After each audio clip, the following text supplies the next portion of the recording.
Welcome back, everyone. We're going deep today, Mm. really deep, and it's something you might not expect. Dietary laws. Yep, we're talking about the book of Leviticus. Oh, this is gonna be good. I know. I know, you might be thinking, ancient rules about food. Come on, what's that got to do with me now? Right, like who cares what people ate thousands of years ago? Exactly. But get this, there are some really relevant insights for us today, hidden beneath all these old rules. I'm intrigued. Leviticus, it's part of the Hebrew Bible, right? Yes, it's basically a whole set of instructions for the Israelites. And like a big chunk of that, dietary laws. So like what they could eat, what they couldn't. Exactly. They have this whole system. Clean animals, unclean animals. Okay, so not just about hygiene then. No, no, way deeper than that. This goes right to the heart of their beliefs. Yeah. Purity, holiness. Their relationship with God. Exactly. Think about it. We're talking ancient Israel. Mm. No supermarkets, no FDA. Their whole world was different. Their connection to the land, the food. Everything was tied to their understanding of God. Wow, okay, so paint me a picture. What were some of these rules? All right, so land animals, key thing was split hooves, A&D chewing the cud. That's specific. Right, so cows, sheep, totally kosher. Camels, nope, no split hooves. And what about pigs? I'm guessing no bacon for the Israelites. Haha, good one. Nope, no bacon. Pigs had the hooves, but no cud chewing, so off the menu. So following these rules, it was about more than just like healthy eating or something. Oh yeah, way more. It was about showing obedience to God, setting themselves apart, living a life that reflected their covenant with God. Powerful stuff. What about seafood? What did they eat from the water? So for anything in the water, it had to have fins, A&D scales. Fish, obviously good to go. Makes sense. But shellfish, eels, octopus, big no-no. Whoa, can you imagine trying to explain that to a seafood lover today? Right, that would not go over well. Yeah. But it's fascinating to see how these seemingly random rules, they actually reflect a whole worldview. Even food was infused with spiritual meaning. It really makes you think. What we consider normal today, totally different back then. Totally. Okay, now buckle up because this is where it gets really wild. Birds. Birds, what about them? They have a whole list of forbidden birds.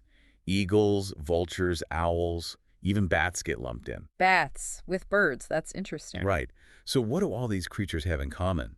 Maybe their behaviors or what they represented symbolically to the Israelites. That makes sense. It wasn't random. There was a reason. Exactly. Okay, and then there were insects. Oh, here we go.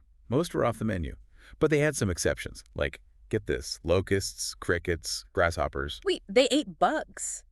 Like on purpose. Kosher, my friend, kosher. Wow. Definitely not my cup of tea or bug. But it shows different time, different place. Absolutely. So we got all these rules, some super specific, some maybe a little more practical. But the big question is, what does any of this have to do with us today? Right, because I'm not about to start eating locusts anytime soon. Uh-huh, me neither. But there's a deeper layer here, a metaphorical interpretation. Something that applies to all the choices we make in life. Ooh, I like where this is going. It's like, how can we apply this idea of clean and unclean to how we live now in the modern world?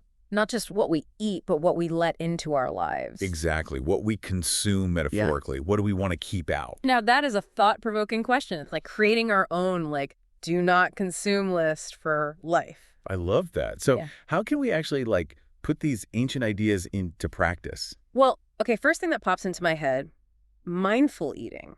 Makes sense. The Israelites, right, they were so careful about where their food came from, how it was prepared. We could do the same. Exactly. It's not just about, am I hungry? It's like, where did this food come from? How does it affect me, the environment? Thinking beyond just satisfying your cravings. Totally. And it's not just about the food on our plates, right? No, I see where you're going with this. Think about relationships. Are they good for you, supportive, or are they energy vampires, just dragging you down? The Israelites had those boundaries with food. We can have them with people too. Exactly. Choose who you let in. Surround yourself with people who lift you up. Relationships, it's like another form of consumption. Totally. They can either nourish you or totally drain you. Speaking of consuming information overload, it's everywhere. Ugh, tell me about it. News, opinions, social media. It's like a fire hose. And it's so easy to just get swept up in it all. Right. We're drowning in information. Exactly. So just like the Israelites had their food guidelines, we can choose what we let into our minds too. Love that. It's about being choosy. Like, what sources do I trust? What actually makes me feel good, you know? Be a conscious consumer of information. Don't just passively absorb everything. Yes. And you know what else this reminds me of? The whole self-discipline thing. Oh, those Israelites had some serious willpower, sticking to those laws. Right. And in our world, with everything so instant, Yeah, everything's got to be NOW. right, it's tough. But being disciplined, resisting temptation, sticking to your goals, that's powerful stuff. It's about making choices, not just being controlled by your impulses.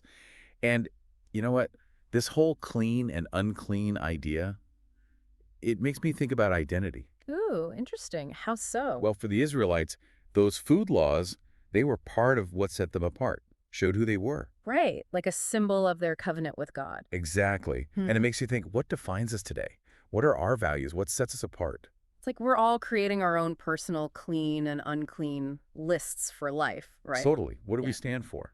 What do we want to build our lives around? It's about being intentional, choosing what matters. And just like those ancient food laws reflected their relationship with God. Our choices today can reflect what we truly believe in. Exactly. So we're talking about way more than just what we eat. It's about creating a blueprint for a good life. Making mindful choices in all areas of life. Food, relationships, information, habits, it's all connected. And it's not just about us as individuals, right? Oh, good point. Think about those ripples. The Israelites' choices, they affected their community and, their relationship with God. And it's the same for us. Our choices impact the people around us, our world. It's a big responsibility, Yeah, but also kind of exciting. We have the power to make a difference. for sure. So as we wrap up this part of our Leviticus deep dive, let's think about it.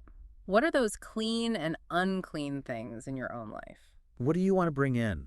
What needs to go? And how can we all be a little more mindful about what we consume in every sense of the word? It really makes you stop and think, doesn't it? About what we're letting into our lives. Like, is this actually good for me? Or is it holding me back? Yeah, it's like this constant process, figuring out what fits with your values, what needs to change. And it's not about being perfect, No, right? definitely not. It's about being honest with yourself, knowing what you need, what your challenges are, and then making choices that move you in the right direction toward a better you, a better life. It's amazing to me how much we can learn from these ancient texts thousands of years later, and it's still relevant. Isn't it wild? Like, they were living in such a different world. But this human search for meaning, that's timeless. It really is. And, okay, maybe we're not following all the specific rules from Leviticus, Yeah. but the big ideas, the principles, they totally apply to us today. Yeah, it's about remembering we have a choice. We're not just along for the ride. We can set boundaries, make good habits, and create a life that we're proud of. A life that reflects who we really are. Exactly. So as we finish up this deep dive into Leviticus, It's time to put it all together. right, think about what you're consuming in every sense of the word. What needs to change? What can you let go of? And how can you live a life that's true to you, that makes a positive impact on the world? Big questions, but they're worth asking. Absolutely. Thanks for joining us on this journey through Leviticus. Hope you found some food for thought. Me too. It's amazing what you can discover when you dig a little deeper. Thanks for listening, everyone. Luck.